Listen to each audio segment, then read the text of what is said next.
बिस्मिल्लाहिर्रहमानिर्रहीम। अस्सलामुअलैकुम मोहतरम सामीनो नाजरीन।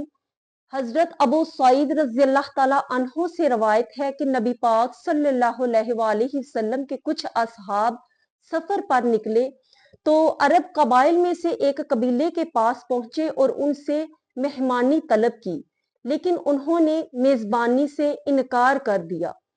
तो उनके कबीले के एक सरदार को बिच्छू ने काट लिया और उन्होंने बहुत ज्यादा जतन किए, बहुत से इलाज किए, लेकिन कुछ भी फायदा ना हुआ। तो कुछ लोगों ने ये मशवरा दिया कि वो जो असहाब आए हैं उनसे राय तलब करो, हो सकता है उनमें से कोई इलाज करने वाला मौजूद हो। तो वो लोग नबी पाक सल्लल्लाहु अलैहि वसल्लम के असहाब के पास आए और उनसे ये दरख्वास्त की कि अगर तुम में से कोई इलाज करने वाला है तो हमारे सरदार को बिच्छू ने काट लिया है, हमारी मदद करें। तो असहाब ने कहा कि तुम लोगों ने हमारी मेजबानी से इनकार किया है, तो इसलिए कुछ उजरत के इवज हम तुम्हारे आदमी का इलाज करेंगे और हम जानते हैं इसका इलाज। तो लिहाजा बकरियों के एक गल्ले पर जो है वो सुलह हो गई और एक सहाबी ने सूरे फातिहा पढ़कर उस कबीले के सरदार को दम किया और करने की देर थी कि उसकी तकलीफ दूर हो गई और वो चलने लगा। फिर उसने कहा कि जिस उजरत पर सुलह हुई है वो मुआवजा इनको दे दिया जाए। तो उन्होंने वो बकरियां उनको दे दी। वो जब उन्होंने बकरियां ली तो उन्होंने कहा कि आपस में तकसीम कर लेते हैं, लेकिन वो जो जिसने दम किया था उसने कहा कि नहीं, पहले नबी पाक सल्लल्लाहु अलैहि वसल्लम की बारगाह में ये मामला जो है वो अर्ज करते हैं, फिर जो आप सरकार राय देंगे उसके मुताबिक हम अमल करेंगे। तो नबी पाक सल्लल्लाहु अलैहि वसल्लम ने जब ये मामला सुना तो आप सरकार ने फरमाया कि तुमने बेहतरीन अमल किया और ये बकरियां आपस में बांट लो, तकसीम कर लो और इसमें मेरा भी हिस्सा रखना। और ये कहते हुए नबी पाक सल्लल्लाहु अलैहि वसल्लम मुस्कुराने लगे। इसी तरह हजरत अब्दुल्ला बिन अब्बास रज़ी अल्लाह ताला अन्हो वो भी फरमाते हैं कि कुछ असहाब जो हैं वो एक चश्मे के पास से गुजरे तो वहां पर एक आदमी को सांप ने डस लिया था।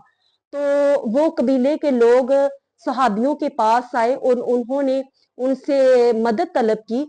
तो एक सहाबी ने उस डसे हुए इंसान को सूरह फातिहा पढ़कर ही दम किया, जिससे वो शफा याब हो गया और उसके इवज में चंद बकरियां तलब की।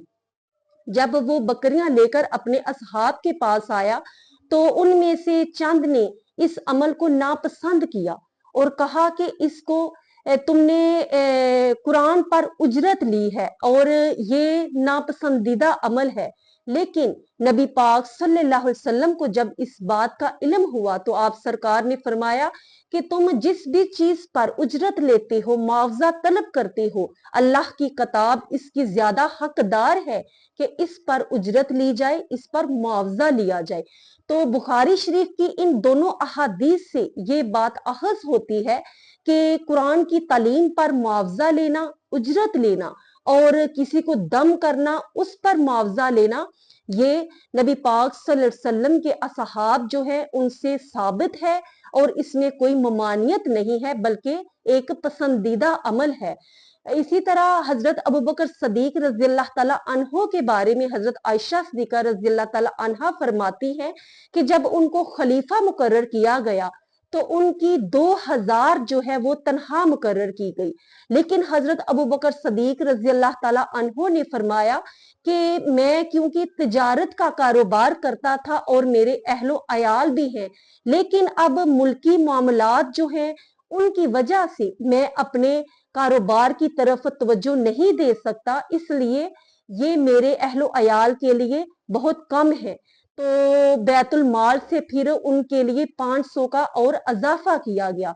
तो इससे साबित होता है कि इस तरह की उजरत लेना, मुआवजा लेना और जो है कीमत मुकर्रर करना, ये जायज है और पसंदीदा अमल है। अल्लाह तबारक व तआला हम सबको अच्छे अमल करने की तौफीक अता फरमाए और अपने हिफ्ज़ो अमान में रखे। अस्सलामु अलैकुम व रहमतुल्लाहि व बरकातुहू।